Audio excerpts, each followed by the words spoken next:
Welcome back, guys, to the video, and today I want to just do a quick little reaction to the Panthers 2024 draft class, specifically guys that I think can be some serious weapons for Bryce Young. Because to point out the obvious, Bryce Young did not really have any weapons last year. I feel like the Panthers have done a very good job at actually getting him weapons this offseason with trading for Deontay Johnson. Adam Thielen, still in Carolina. They didn't get rid of him. They've got a lot of offensive linemen to help protect him so he can actually have time to throw to his weapons. And then this draft class, there is it was very evident that they were doing all in their power with their not great draft position to at least surround Bryce Young with potential weapons. And I think they actually did a pretty decent job of that. So if you guys don't really know how you feel about these picks or whatever, let me know down below, because I know people may not have wanted Xavier Legette to be drafted by Carolina. They wanted a different receiver. I know there's a lot of different alternatives. Xavier Legette is basically their first round pick, technically, because they traded up one pick to get the 5th-year option on him, because second round players do not get the 5th-year option. That's why they trade up that one spot. And so this is just his prospect profile, but I did want to go down because the NFL does list for his scouting report his strengths and weaknesses. And I think this is very important because if you look at his strengths, this is someone that Bryce Young did not have in Carolina last year. He had Adam Thielen, who's a very good route runner. That's really about it. I mean, Chark, I can't even think of the other guys on that team. Terrace Marshall Jr., Jonathan Mingo. While Mingo's still young, they aren't this type of receiver. This is someone that can take those slants, those crossers, and go 65 yards to the end zone. He has great burst of speed, but the other thing is he's a very good contested catcher, or contested receiver. It sounded weird the way I've said that, but whatever. Xavier Legette, I do think, is going to be a big deal in Carolina because, for one, last year, Bryce Young kind of had to force the ball to guys that weren't open because that was just the unfortunate reality because guys weren't open. Legette can catch the ball open and very contested, and it's a very, very big benefit because not having someone in Carolina to do that now gives Bryce Young a lot more kind of opportunity to get the ball to someone he can trust more than trying to throw the ball, when DJ Chark is clamped up on the sideline and he's not catching the ball. Xavier Legette actually kind of specializes in using his body in those 50-50 scenarios to actually come down with the ball. I think that's a big difference. I also like this, though. If you go to his weaknesses, it says that one of his weaknesses is his release and route phases, that they lack polish. Okay, but now he gets to kind of play alongside Adam Thielen and Deontay Johnson, two receivers that are arguably their best quality is their route running and ability to separate. At least in my opinion, that's definitely Deontay Johnson's highlight of kind of his abilities. So I like the position Xavier Legette is in.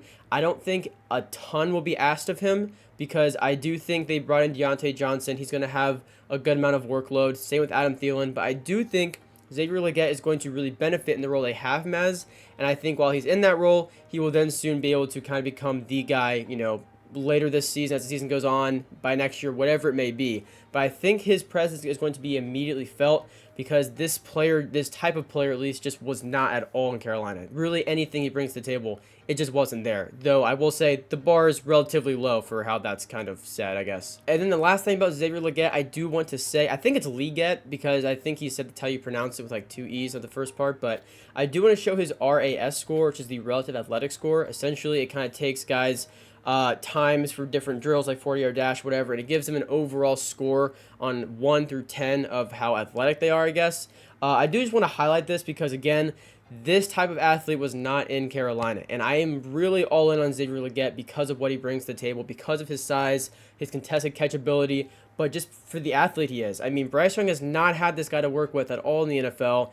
Adam Thielen is an amazing player. He's not this athletic. So I like this pick a lot. I really do. I understand Adonai Mitchell was also on the board. People really liked him, but he fell very far in the draft, and I understand Carolina passed on him. So did a lot of teams. Guys don't always fall for no reason. Sometimes it just kind of falls that way, but because the reports of him having maybe behavioral issues and just not being maybe, I guess, I don't want to say mature, but maybe not being able to keep himself in check as much as teams would have liked may have caused him to fall. So, again, that guy's also an amazing athlete, but I think this pick might get too much hate. I really think we should give this guy a chance at Carolina. Now, I also want to mention Jonathan Brooks. Jonathan Brooks is a running back from Tennessee. Nope, that's a lie, from Texas. And I do understand why fans were a little, just surprised at the pick. I don't think a lot of people hated it.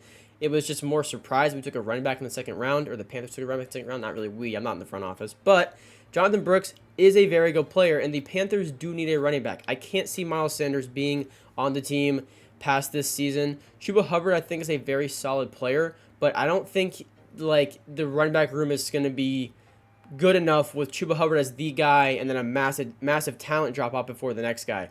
Brooks, though, is very athletic. He's a very good player. Granted, he is coming off an ACL tear. I think he's supposed to be ready for training camp, though, which is a good sign.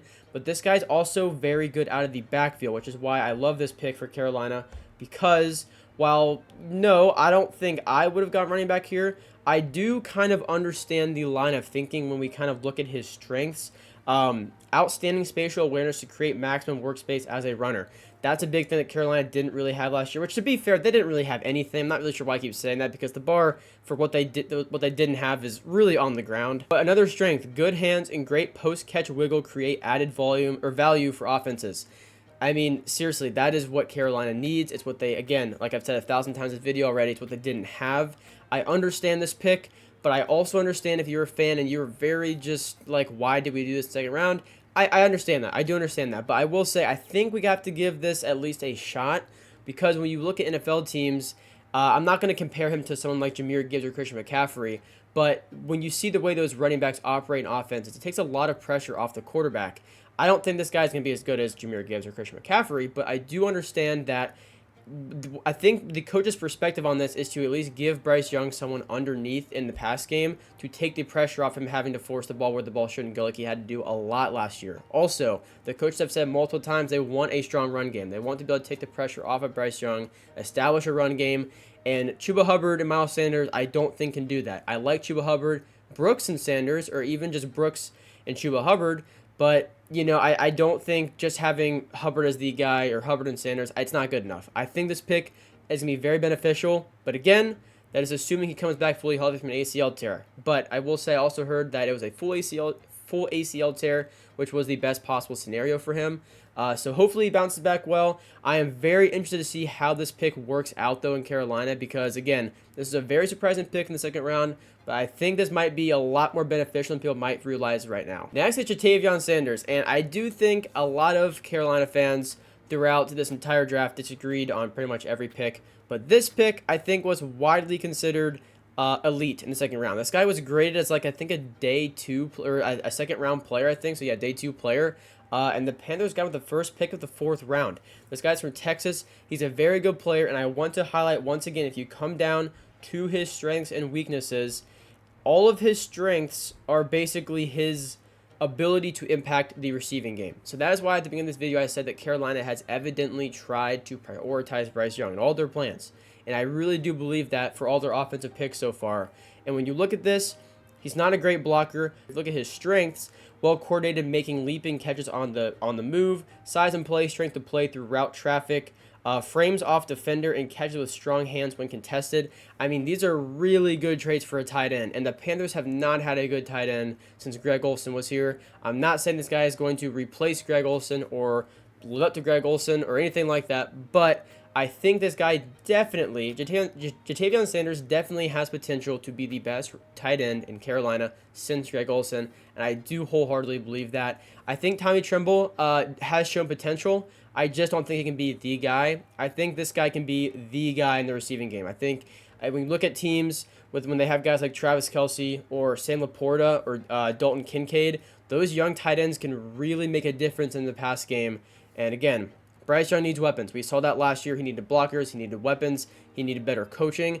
I think Carolina has done a good job of considering what they've had to work with, which was no good first-round pick. I think they've done a very good job of at least trying to address that. In free agency, you signed like 3 linemen. You trade for Deontay Johnson, and now you draft Xavier Legette. You draft Jonathan Brooks. You draft Ja'Tavion Sanders. I like this a lot for Bryce Young. I'm not going to go out here and say he's going to go for a 10-win season and be in, comeback player of the year talks and MVP talks. None of that. My honest opinion, I think the Panthers get around 5 to 6 wins. As a 3 to 4 game improvement, I think it's the most realistic considering the moves they've made. And I do think that's possible, assuming Bryce Young also continues to develop, which I am a believer in him. But for him to develop, you got to surround with talent, and I think the Panthers have done a very good job of that, considering what they've had to work with. So, if you guys enjoyed the video, be sure to subscribe to my channel for more videos like this. I have more draft content coming. I'm going to be grading every single team's draft class that is coming out later this week. If you guys are new around here, be sure to subscribe to my channel for more NFL content like this. I also do team rankings, player rankings, draft content, like I said, and also just other kind of random NFL videos like this. I also do Madden content where we do gameplays, pack openings, no money spent series, all that kind of stuff. So it's always about content on the channel one way or another. Thank you guys for watching, and I'll see you guys in the next one. Peace out.